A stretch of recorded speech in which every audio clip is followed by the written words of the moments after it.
নমস্কার বন্ধুরা, আজকে রথযাত্রা বিকেলবেলা একটু সাজুগুজু করে নিয়েছি। খুব বাঁশি বাজছিল, বাইরে গিয়ে দেখি বাচ্চাগুলো রথ নিয়ে রাস্তায় বেরিয়ে পড়েছে। কি সুন্দর সব বাচ্চাগুলো রথ নিয়ে ঘুরছে, বাঁশি বাজাচ্ছে।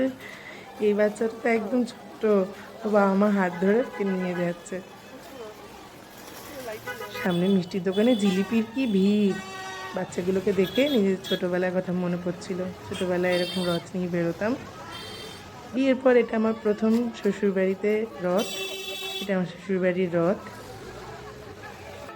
সবাই মিলে পুজো করে মজা করতে করতে আজকে রথ উদযাপন করলাম।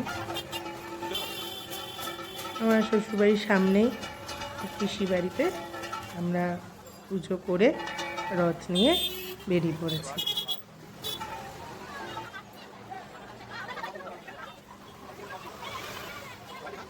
ছোটোবেলায় বাবা রথ নিয়ে আসতো।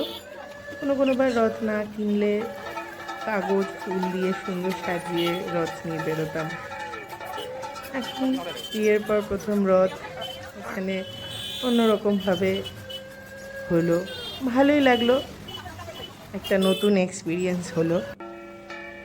আমি আর আমার বরমশাই পাঁপড় আর জিলিপি দিয়ে আজকের মতো ব্লগ এখানেই, দেখা হবে নেক্সট ব্লগে। টাটা।